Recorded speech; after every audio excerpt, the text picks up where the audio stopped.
big story coming in on India today. The European Commission President Ursula von der Leyen in Davos has just said that the European Union is close to sealing a landmark free trade agreement with India.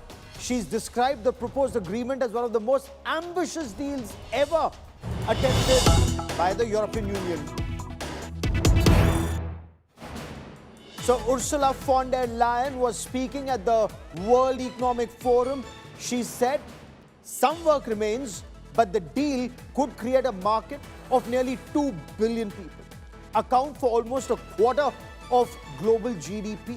She confirmed she will travel to India immediately after Davos. So von der Leyen and European Council President Antonio Costa will visit India, the chief guests at the Republic Day celebrations on the 26th of January. And Ursula von der Leyen will also co-chair the India-EU summit with Prime Minister Narendra Modi on the 27th. The India-EU trade deal is being described as the mother of all deals. The EU market accounts for about 17% of India's total exports. In fact, in 2024-25, India's bilateral trade in goods terms with the EU amounted to about $136.5 billion.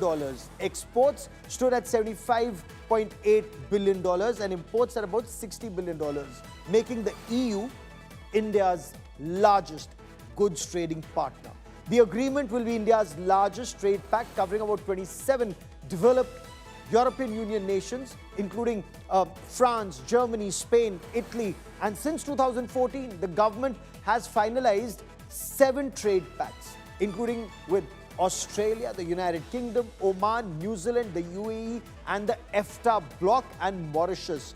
Commerce and Industry Minister Piyush Goyal, he described the proposed India-EU free trade agreement as the mother of all deals. The negotiations are in their final stages, with the announcement of the agreement's conclusion expected on the 27th of January. That is to coincide with the state visit of the EU leadership in India.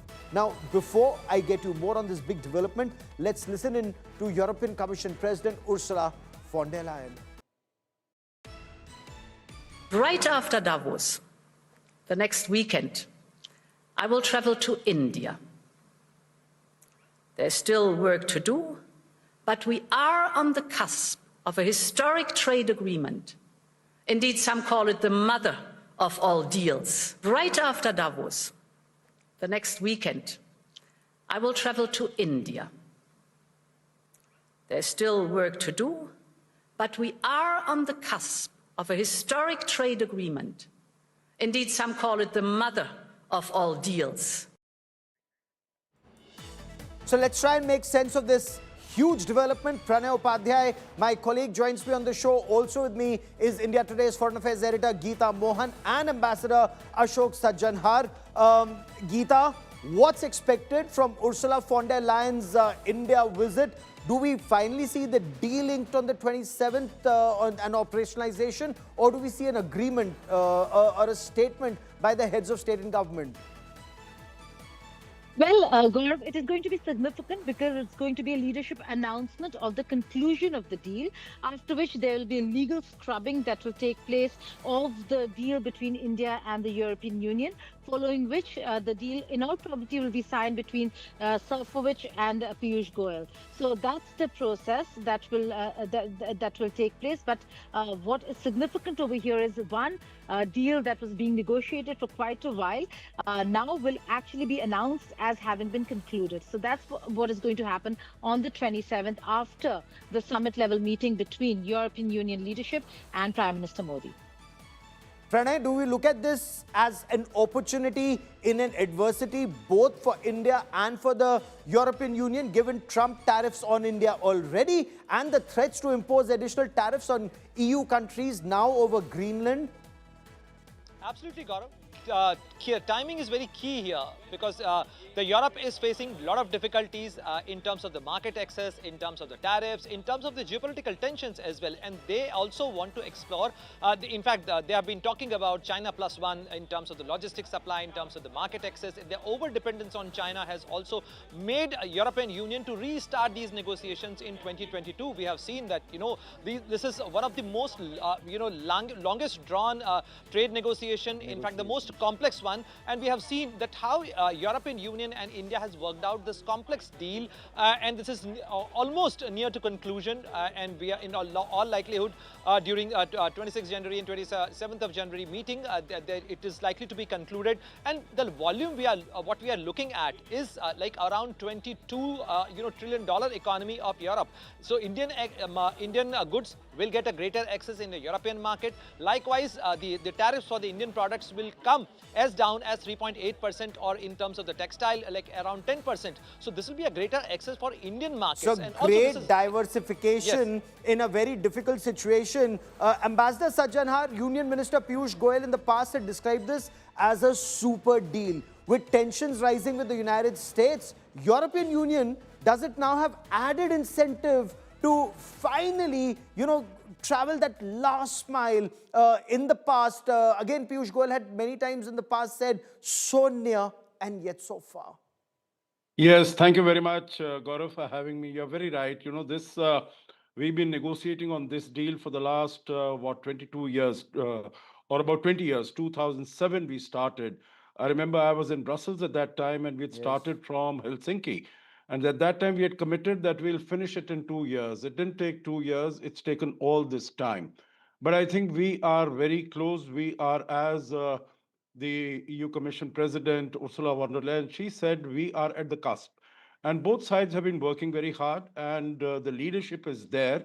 So, it'll be the mother of all deals, as she also mentioned. And the proponent of the art of the deal will be missing from there. So I think that will be a very good signaling, a good messaging that will go there. The last point on this, if you permit, Gaurav, I'll say, you mentioned that India has signed about 7, 8 deals since 2014. All of them are doing well. You look at the United Arab Emirates, how our trade and particularly our exports have increased. You look at Australia, how well they have done. Unfortunately, the trade deals that were signed before that, with ASEAN, with Japan, with Korea, they didn't do too well. But right now, I think our negotiations have been extremely good, and I'm very hopeful that the trade agreement with the European Union will also be So I want to quickly bring in Geeta once again, Ambassador. Geeta, the FTA couldn't have come at a better time. There's global trade disruptions, high tariffs imposed by the United States on India, threat on the European Union. Indian exporters have been facing, this 50% tariff. So this agreement with the EU will give us another market, greater diversity for our shipment, and of course, reduce dependence on China, Geeta. Well, absolutely. And also reduce dependence on America and the American markets, where our exporters are feeling the pinch and brunt of the tariffs, Gaurav. Having said that, one more thing that is an additional advantage in this EU-India deal is the respect and dignity. There are red lines that India had spelled out, and those red lines, in all probability, will be honored. Sources who were speaking to us on background very clearly said, one is that the leadership is going to announce the deal, and secondly, the red lines are being maintained, such as dairy, absolutely a red line for India, being maintained in this free trade agreement.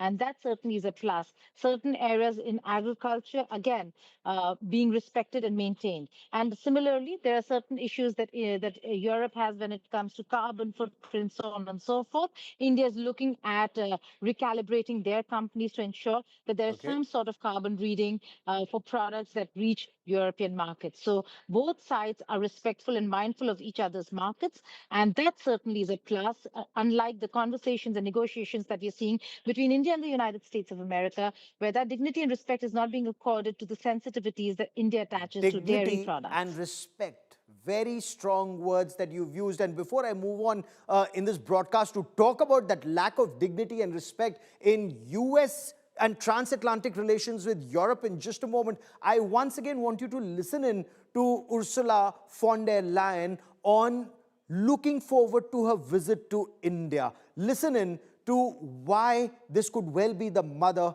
of all deals.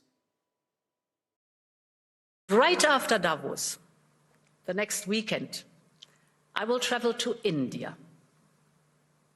There's still work to do, but we are on the cusp of a historic trade agreement. Indeed, some call it the mother of all deals. Right after Davos, the next weekend, I will travel to India. There's still work to do, but we are on the cusp of a historic trade agreement.